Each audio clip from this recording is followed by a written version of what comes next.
Maryland coach Kevin Willard joins us here on the Ion College Basketball Podcast. Kevin, it's great to talk with you. I'm curious. I want to get into a bunch of stuff, but for you and this team that you have versus what you had last year. Last year was obviously a disappointing season.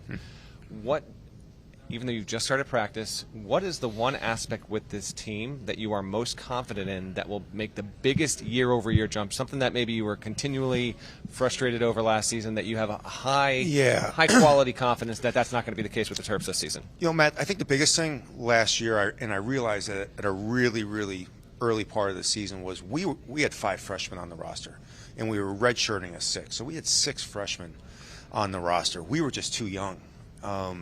And the one thing that I really wanted to address was, obviously we didn't shoot the basketball great last year, but I wanted to get older, and I wanted to make sure that, Julian Reese was a senior. We had Derek Queen coming in, who's 2 great low post players. We wanted in the portal to get older guys that could shoot the basketball, and not only just shoot the basketball, but shoot the basketball without having to create a shot for them. And a guy like Selton Miguel, Jacoby Gillespie, Rodney Rice, guys that can get a bucket without having to run a play. You mentioned the portal. If I have you define the transfer portal experience for a head coach at the high major level in one word, go unfiltered. Pain. Okay, there we go. Pain. That sounds like a very Dan Hurley-esque answer, by the way. Yeah, pain. Can we dive a little bit deeper into that in terms of what that entails? Because obviously you had to go in there and you're trying to build up something. But what is it about the process that obviously has some big time rewards, and you get to know players and you bring new humans into your program? Mm-hmm. But obviously, and hearing the stories from coaches across the sport, particularly this past year, Kevin, it felt as unwieldy and unpredictable as it's ever been. Yeah, I mean, that's, I use the word pain because when you talk about the portal, it goes both ways. So your season ends, and then all of a sudden you have to see you're going to lose guys every year. It's just the way it is. You're not going to be able to keep everybody, and you're going to lose some guys that you really want to keep. And then once you lose guys, then you got to say, all right, who's staying? And then you have to go out, and then you have to find guys that you're going to bring them in, and then you throw in the NIL aspect of it, where it's all money. I think it just becomes something that you have to be very, very targeted on who you're going to get. You have to commit to who you want to get, and then you have to go in there and try to get them and make sure that you have the money that goes along with it. So I think the fact that it's a terribly broken process. Yeah, it's not good for players. It's not good for schools. It's not good for alumni. I don't think it's good for college basketball. It's here, unfortunately. You got to deal with it. But I think it's a system that's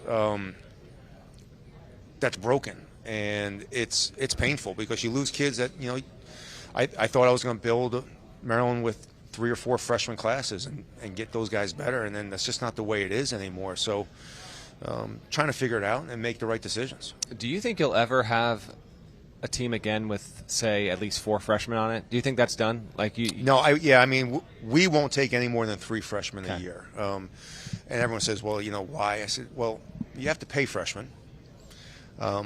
They haven't scored a bucket for you.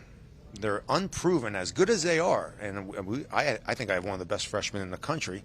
They still haven't scored for you. So you're going to go out there and you're going to have to commit money to them. And then at the end of the year, really they're all going to transfer because it's the only way for them to find out what their true value is to go in the portal. So if they don't go in the portal, then they don't understand what their true value is. And their agents are going to tell them to go into the portal. So they might love playing at Maryland. They might love playing for me.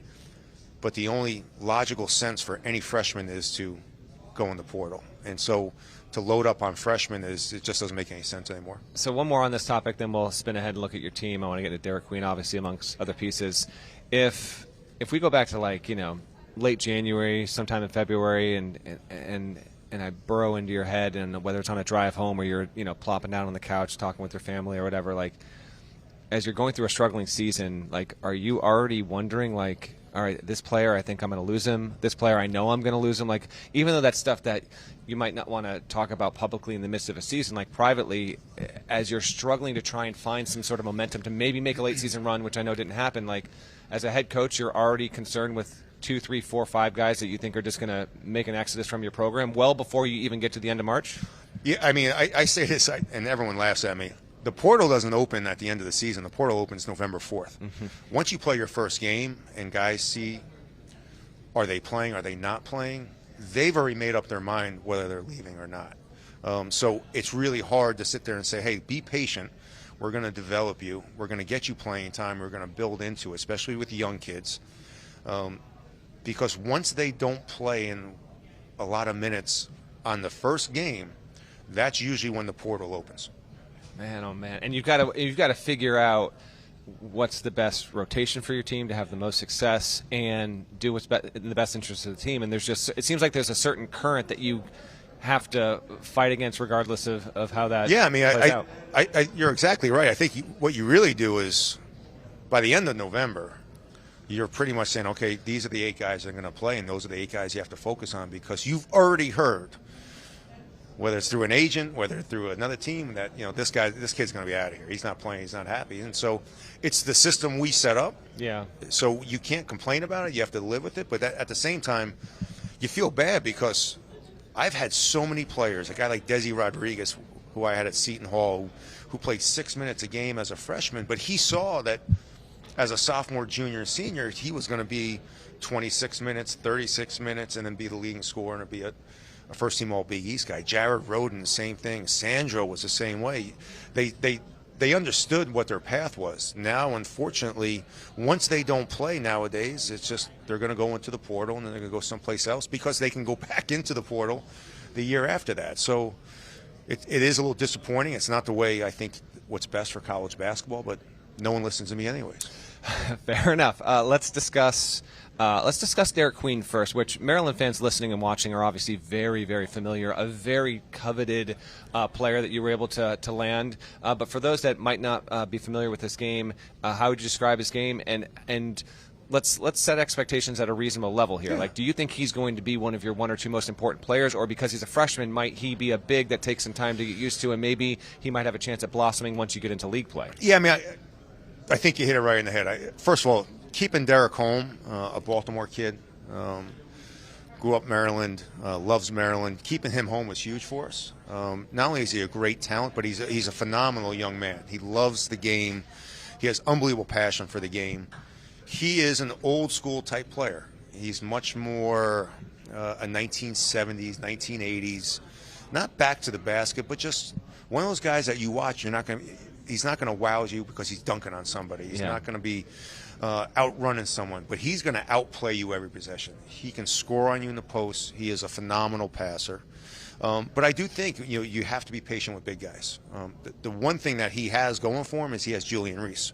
So he has another big guy with him that he's learning from. Julian's done a great job of taking him under his wing and kind of like, hey, this is the Big Ten. You're going to go through Wisconsin, Purdue, Indiana, where you're going to go against 7 foot, 7'6", 6'11" every night. So you have to have a secondary move. You have to have, learn how to pass out of double teams. You have to do that. So I have high expectations for Derek, but I do think it's going to take him a little time, especially when we get into this conference with the bigs in this league. That's going to take him a little time. Him and Reese, would you expect them to play a lot of minutes on the floor together? If so, how do you do that? Obviously, the great thing about college basketball, Kevin, is that different styles make different fights, and I would argue that that's a very big appeal of the sport in terms of it's not monochromatic whatsoever. But you can have situations where you can really have teams play you off the floor if it's too big. So, do you expect to have them share upward of 25 minutes per night if they're both playing at a high level? No, I actually have all the minutes listed out. I've done it. I don't know how much time they're actually going to be on the court together, just because foul trouble. Let's just big guys get in foul trouble, just the way it is. And you're going to have to sub one of them out at some point, and then you're going to have to sub the other guy out. And if you start going through the minutes about when they're starting and they're subbing out, I'm hoping I can get 15 minutes together with them, which I think would be a lot. And from an offensive standpoint, someone's got to guard one of those guys. So if you want to put a 6'6" skinny guy on Julian Reese, like, that guy's not going to last. Like, and the same thing with Derek. They're both big physical guys. They like to throw their body around. But the actual amount of time that they're probably going to be on the court together is not as much as as I'd like to, just because of substitutions and fouls. Let's get to the rest of your roster. In the unofficial preseason media poll, I think you were slotted 10th. To me, that's a little bit low. Just on a personal note, I'm going to actually have you higher. I'm going to put the pressure on you. I'm not saying I'm picking you second. Let's not get nuts here, Kevin. But regardless, I do like this. I do like the roster's potential here. I like your chances to be a top 35 level team. Talk a little bit about the new pieces coming in and how you think this group, from a backcourt situation, stands a chance to be able to sustain itself and thrive, and obviously a ridiculously deep now 18-school league. Yeah, I mean, I think, again, if our biggest issue last year is I had one of the best guards in the country in Jameer Young. Played with unbelievable heart. Did it all for us. The problem was he didn't have anybody with him. And so we weren't going to try to replace Jameer. What we were going to do is I wanted to find someone that had the same heart. And Jacoby Gillespie is one of those young men that plays the same way Jameer does, has unbelievable heart, plays hard, great defender. But what I told Jacoby is, like, we're going to find someone to go in the backcourt with you that's going to complement you. And that's where Selton Miguel for us was huge. It just gave us another guy, like I said, that can get a bucket. And having a guy out there, Jacoby, who's a great shooter, Selton, who's a guy that can create his own shot. Rodney Rice for us was another guy that was like, man, that's a guy that can go off the dribble. That's a guy that can get a shot for himself. So for us, having two great big guys in Derek and Julian, making sure that everyone we put around them was able to shoot the basketball and at the same time complement each other. Okay. I want to wrap something nothing to do with basketball whatsoever. Sounds good. Yeah. Well, last March I polled all the coaches in the NCAA tournament who their favorite all-time artist was, whether band or individual musical artist. I didn't get to ask you this question. No. And I don't think I've ever asked you. I've done it a couple times in years past, but I don't think I've ever asked you. So, and listen, I want your heart to guide the way here. So if I take a look at your Spotify or whatever music streaming service you're listening to, what's your number one? Yeah, so all-time? like I'm a little weird. Like I used to be like huge Pearl Jam, that kind of era. That was my Yeah, but why used to? I just went to PJ at Madison Square Garden. Phenomenal show. It's kind of weird. I still like them. I still listen to them. All Don't right. get me wrong. Okay. Get defensive But about my Pearl Jam. But I've really gotten into country music, as crazy as that sounds. My kids started listening to it. I started listening to it, and you know, when they talk about beer, dogs, and girlfriends, it's like, how can you go wrong with country music? Well, it sounds like if you're having issues in the portal, that might be the genre you might be drifting toward. I mean, it's just kind of like, you know, it's one of those things. So, like, I still, Spotify, I'm still old school. Pearl Jam, you know, I love Nirvana, that kind of era. But lately, I just been, you know, I've been rocking. I think country music's really kind of gotten a cool vibe to it right now, and I've been rocking that. All right, but you're basically saying, like, if I catch a game, like, God forbid, but if I see, like, you had a heartbreaking loss here in the middle of January, and I just want to send you a YouTube link to Something in the Way by Nirvana, AC/DC, okay. yeah, Well, AC/DC, something to really just like embrace the. Yeah, okay, definitely, I appreciate absolutely. that, Kevin Willard. I appreciate you spending Thanks, time man. with us on the Eye on College Basketball Podcast. Good luck to Maryland this season. We look forward to watching your team. Appreciate it.